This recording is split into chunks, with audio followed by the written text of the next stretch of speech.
I've been a Batman fan for as long as I can remember. I grew up in the 80s, so we were still living under the effects of the Batmania ignited in the 60s by the Adam West TV show.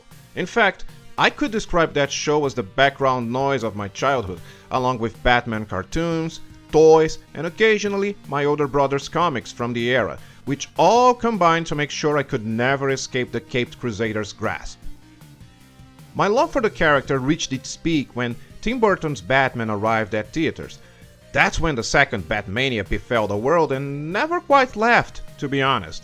From the moment Michael Keaton donned the cowl, The Dark Knight became a permanent fixture in Western culture, gaining more notoriety than any of his comic book colleagues, save perhaps for Spider-Man. We had video games, enough action figures for 7 lifetimes, movies, dozens of movies, some better than others, and some of the best cartoons to ever grace our televisions, starting with Bruce Timm's superb Batman the Animated Series, all the way up to the lovable Lego Batman, and The Dark Knight was not doing bad in his original medium either, with works such as The Killing Joke, Arkham Asylum, and The Long Halloween becoming obligatory reading for anyone with even a passing interest in the hero. As it happens with any character that spent so much time in the limelight, Batman changed over the years. He was a violent vigilante in his earlier comics, in line with the pulp stories from the 1930s. Then he was turned into a more kid-friendly hero with the introduction of Robin, was given a zebra costume, a rainbow costume, and got entangled in all kinds of shenanigans during the Golden Age. Became a total goofball thanks to the aforementioned Adam West TV show, before coming back to his darker roots in the 70s and 80s, thanks to comic book artists such as Neil Adams and Frank Miller, and staying faithful to such interpretations for most of the coming decades.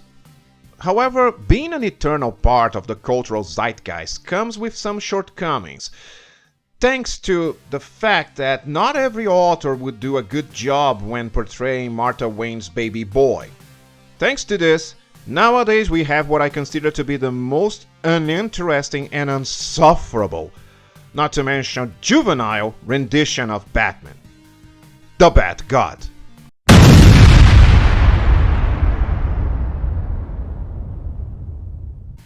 The short answer is, the Batman who always wins. I attribute this interpretation of the character to 2 things: the Bruce Timm Justice League cartoon and the Babel storyline. Starting with the Bruce Timm cartoon, and let me begin by saying that I absolutely love Timm's animated DC universe to the point that I consider it the definitive version of its characters. Here's a little anecdote to drive the point home. Now, in the early 2000s, the Timmverse would air every day on a morning TV block where I live. When I say morning, I mean early morning, around 5 a.m. I would wake up at this ungodly hour, just so I could tape, yes, tape, VCR, I am that old, Batman, Superman Animated, and Batman Beyond. If I for any reason overslept, I would be in a lousy mood for the rest of the day. I definitely wasn't predicting the digital revolution of entertainment and how accessible older cartoons would become in the future. Nevertheless, my point remains. I am not a morning person, and if one, such as me, was willing to sacrifice sacred sleep time for these shows, it is proof that they were and still are, in my humble opinion, the greatest superhero cartoons ever made.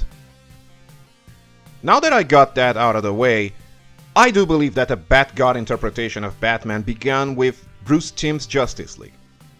In more than one occasion, Bats is shown to be pretty capable of taking on entire supergroups of villains by himself. I mean, in the episode Hereafter, Batman fights on almost equal grounds with Kalibak, Darkseid's son, a new god, hand to hand, and that's a lot of commas in one sentence. Okay, he was just stalling until Superman arrived and...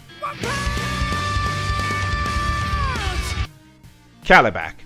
But let's not forget, Kalibak is a cosmic god, and Batman is just a regular schmuck with a perfect physique, a lot of money, amazing toys, and an incredible jawline. That jawline. Anyway, Brucey didn't even break a sweat while fighting some cosmic superpowered thing, and that's a bit overmuch. Overmuch? Does that word even exist? No? Okay. I'm gonna use it anyway. Then there is Mark Waid's Tower of Babel storyline, which cemented Batman as this invincible adversary. In it, Ra's al Ghul starts neutralizing all Justice League members by attacking their specific weaknesses. Long story short, we find out he stole Batman's contingency plans, the ones Batsy was going to use on his friends in case any of them ever decided to go rogue. The Tower of Babel arc is fun for what it is, but had the side effect of putting Batman in this pedestal where he's pretty much untouchable. No hero or villain from his or any universe can beat him.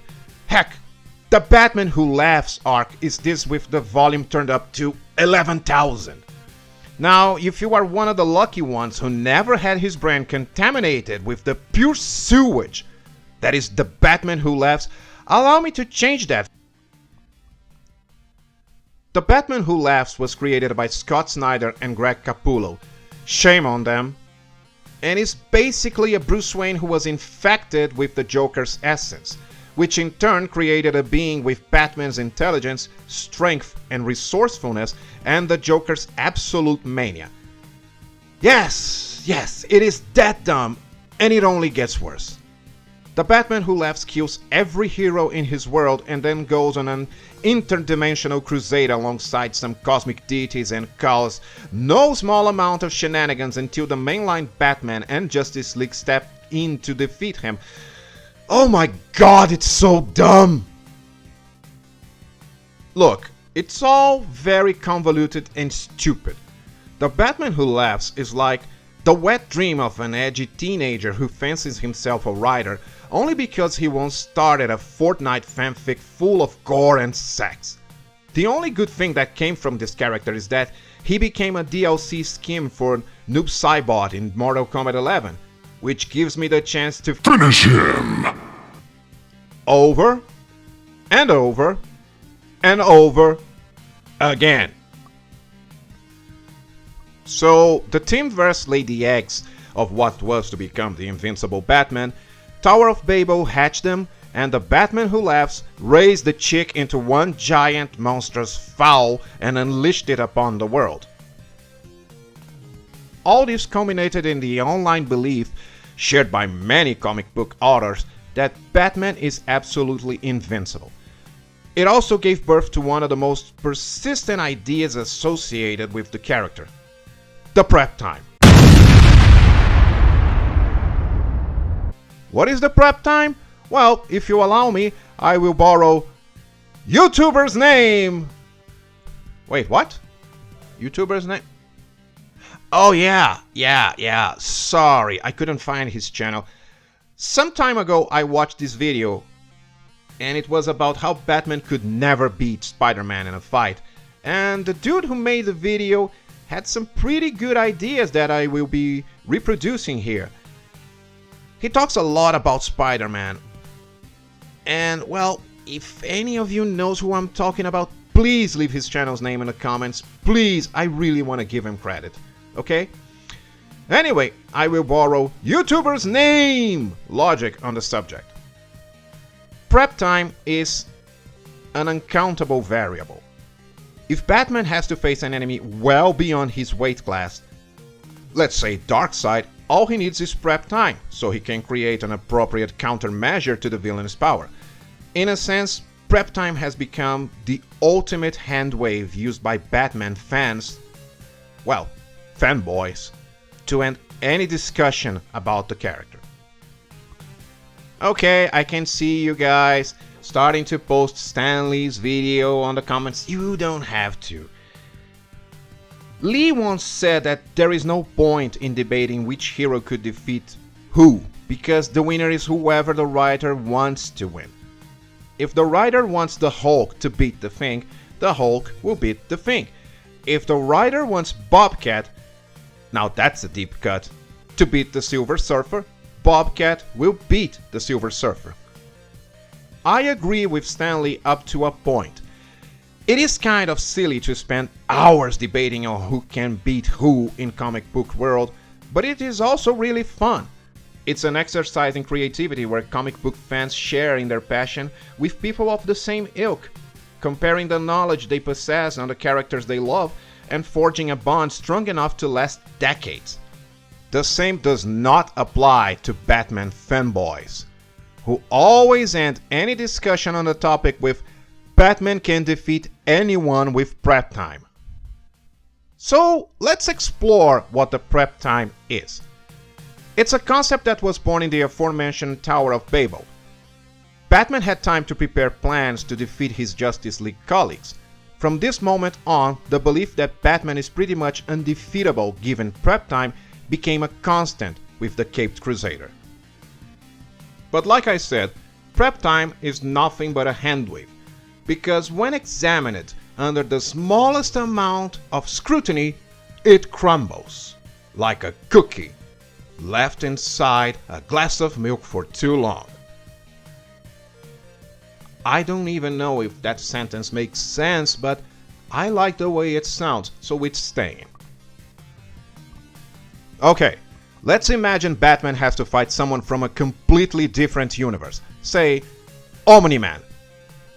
How much intel does Batman has on Omni-Man? How long did it take for him to gather it? Did it come from a reliable source? Did it take less time to get such intel than it will take for Omni-Man to ravage Batman's world? Does it detail his specific weaknesses? Does it tell Batman how to create a countermeasure to use against Omni-Man? Does Batman have the time and resources to create such countermeasure? Does he, again, has enough time to create such a thing before Omni-Man destroys his planet? See how the prep time excuse just goes poof when you stop and think just a little? "Oh," says the fanboy, "but Batman can beat Superman. Isn't Omni-Man just Superman with a mustache and a hot Asian waifu?" No. After My Adventures with Superman arrived, no. Nolan Grayson cannot gloat about being the only super dude around with a hot Asian waifu. God bless Korean tomboy Lois Lane. Besides, despite surface level similarities, Omni-Man and Superman are completely different entities. Also, Batman works with Superman. They're best friends. They hang out all the time. He will have much better insight on a guy he sees every day than some dude from another universe that sounds like Schillinger from Oz. Now, to be fair, Batman is a simple, normal man hanging around beings that can be considered gods. He's also deeply paranoid, so it's conceivable that he would have some level of preparation to deal with superpowered beings in his day-to-day activities. The problem comes when Batman is so prepared that he walks around with a fragment of kryptonite inside a false tooth just in case he has to fight Superman. Let's not even consider the danger of having a radioactive rock inside your head all day, every day. Because, come on guys, come on. "Oh," says a Batman fanboy again, "he would have lined the insides of his tooth with lead so the radiation wouldn't hurt him." Okay, then he would die of lead poisoning instead of radiation poisoning. Wow, what a change! "Oh my god. He would have laced his tooth with some chemical that could have... I think I made my point clear by now. To his fanboys, Batman can never fail. No matter how absurd or completely outside of the realm of possibility something is, if it gives Batman an edge in a fight, he can do it given prep time. Which brings me to the topic of this video. Batman fans do not understand Batman.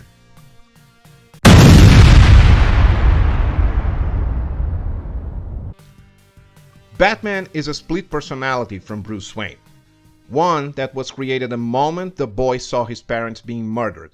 a creature born from trauma that took the reins of Bruce's life from that point on.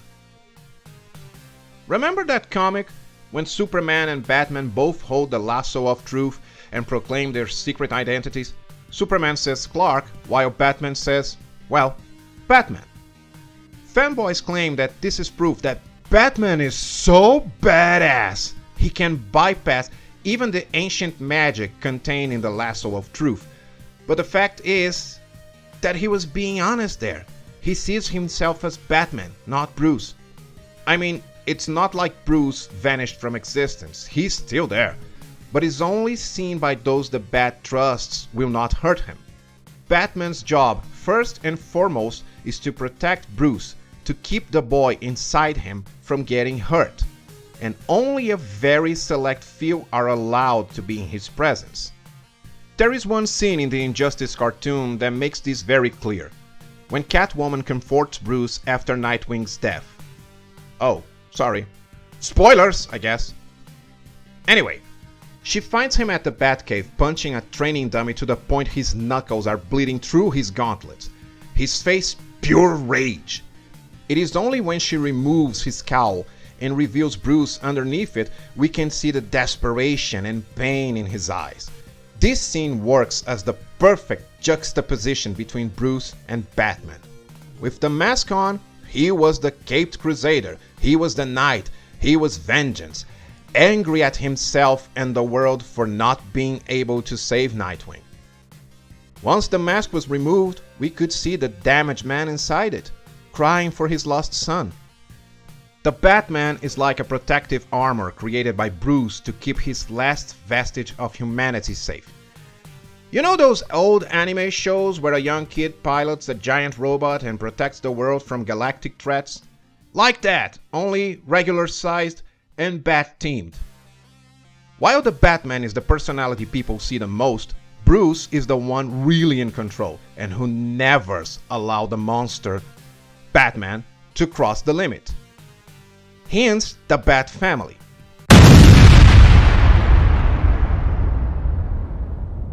Now, over the decades, we heard all kinds of jokes involving the presence of Robin. You know which ones. But truth of the matter is, Batman needs a Robin, and by extension, a Bat family, as his moral compass. Dick Grayson, Jason Todd, Tim Drake, Damian Wayne, Barbara Gordon, and every other sidekick I will not remember now. Oh, Cassandra Cain is another one. They exist to be an anchor to his humanity. As long as he has someone to be an example for, Batman will walk the straight and narrow. And the same way he needs the Robins and the Bat family to keep him from falling into the abyss, the Justice League needs Batman to do the same for them. The first episode of Justice League Unlimited, Initiation, shows us Batman's efforts to recruit the Green Arrow into the group. Arrow initially refuses, stating that he is more of a street-level guy. He's the hero who stops convenience stores from being robbed and fight purse snatchers as part of his regular activities. He has no place on a space station among godly creatures. Or at least, that's what he thinks. Batman answers that this is exactly the point. Someone like him will keep the League honest. Something that comes into play a few seasons later when Superman is fed up with Lex Luthor, then the President of the United States, and decides to take action. Arrow is one of the guys to put some sense into the big blue Boy Scout's head. That is the point of Batman hanging around the Justice League. The measure of a man is what he does once he has power, and the Justice League is comprised of the most powerful beings in existence. Superman and Wonder Woman are gods. In Diana's case, literally. If they decided one day that enough was enough, who could stop them? Better to prevent that, to keep them on the straight and narrow. Batman does to them what the Bat family does for him. He keeps the other heroes from going too far. That is the core of the character, if you ask me. One that is sadly ignored by many of his so-called fans. Batman was created by Bruce Wayne to protect him and in turn Gotham and then the world from going through the same pain that he once did. Batman's greatest attribute is not his intelligence or his gadgets, but his humanity. Like Amanda Waller told Terry McGinnis in the Justice League Unlimited episode Legacy, I really like Justice League Unlimited. And for all that fierce exterior, I've never met anyone who cared as deeply about his fellow man as Bruce Wayne. Batman is a protector, a father figure, someone always focused in saving all those he can and making the world a little bit better every night. When people reduce him to a SNK final boss level character, boy, now there is a reference only Latin American and Japanese gamers will get. You miss the point of what makes him an enduring figure that endured for so many decades after his creation. So this is all I had to say about that. If you watched the video up to this point, thank you very much. I hope you enjoyed it. I apologize for my horrible English. It's not my first language. I'll improve as I go. Thanks a lot for giving this video a chance. I'll be back very soon. In the meantime, always remember, there are no bad ideas or bad characters. Only bad writers. See you guys.